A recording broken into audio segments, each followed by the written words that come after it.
Welcome back. My name is Kaylie and I'm a dietetic intern studying nutrition and dietetics at Grand Canyon University. In the last video, we built a foundation around protein by discussing what protein is, what it does in the body, and why it plays such an important role in supporting our health.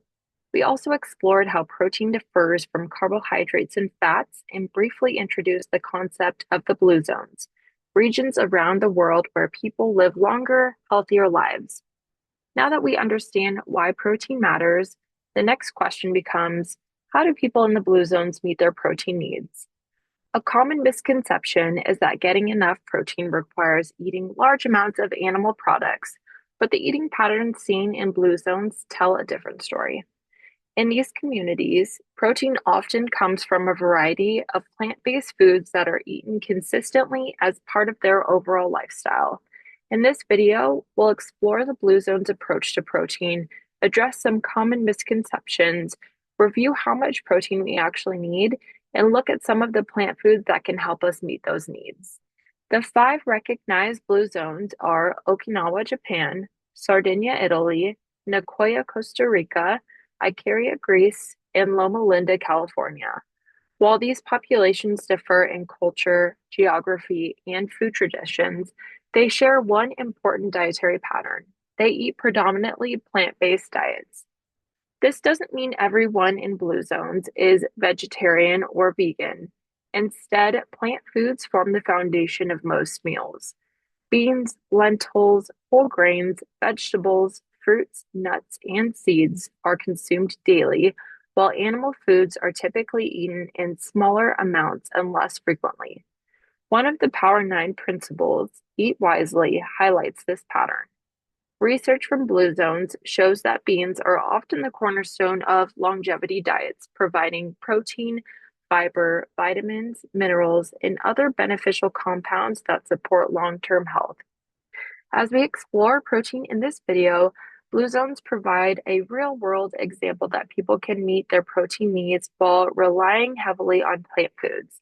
Their dietary patterns challenge the common assumption that large amounts of animal protein are necessary for health and longevity.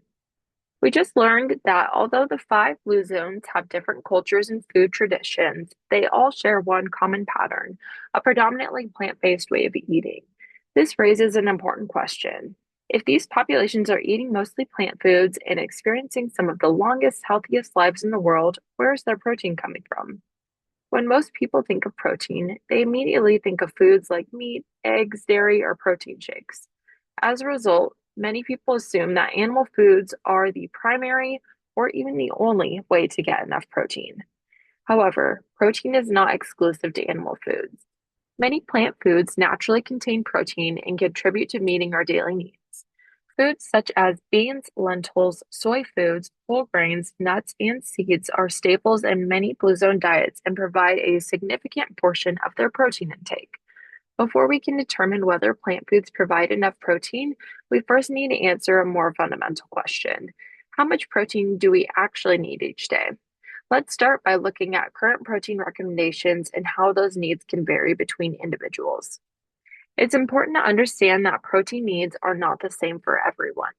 The 2025 to 2030 dietary guidelines for Americans recommend that most adults consume 1.2 to 1.6 grams of protein per kilogram of body weight per day. This range supports overall health while recognizing that individual needs vary based on factors like age, activity level, and health status. Some people may benefit from even higher protein intakes. For example, older adults often need enough protein to help maintain muscle mass and strength as they age. Athletes and highly active individuals may require 1.2 to 2.0 grams per kilogram per day, or more depending on their training to support muscle repair, recovery, and adaptation to exercise. The key takeaway is that protein requirements exist on a spectrum. Your ideal intake depends on your individual lifestyle and health needs rather than a one-size-fits-all recommendation. Now that we know how much protein people generally need, the next question becomes, can plant foods realistically provide enough protein to meet those recommendations? To answer that, let's look at which foods actually contain protein and how those amounts add up throughout the day. The good news is that protein is found in a wide variety of plant foods, not just one or two specialty products. Some of the best sources include legumes like lentils and black beans, soy foods such as tofu, tempeh, and edamame, as well as nuts and seeds. Looking at a few examples, 1 cup of lentils provides about 18 grams of protein. 1 cup of edamame also contains about 18 grams, and 1 cup of black beans provides around 15 grams. Soy foods are another excellent option, with 3 ounces of tempeh providing around 16 grams of protein, while 3 ounces of tofu contains around 8 grams. Even smaller foods contribute. Just 3 tablespoons of hemp seeds provides about 10 grams of protein. This is where the Blue Zones approach really comes into the conversation. Across the world's Blue Zones, regions where people consistently live longer, healthier lives, beans are considered a dietary cornerstone. Researchers have found that people in these communities often eat about 1 cup of beans each day. Rather than relying on large portions of meat, their meals are centered around plant foods that naturally provide protein while also supplying fiber, vitamins, minerals, and other nutrients that support long-term health. The important takeaway is that you don't need to get all of your protein from one food or even one meal. Just like in the blue zones, protein adds up throughout the day as you eat a variety of plant foods. As we've seen, plant foods can absolutely provide the protein our bodies need, and many of the foods commonly eaten in the blue zones are excellent sources. But knowing which foods contain protein is only part of the picture. In the next video, we'll take the next step by looking at how to build a day of eating that meets your protein needs while following a primarily plant-based eating pattern.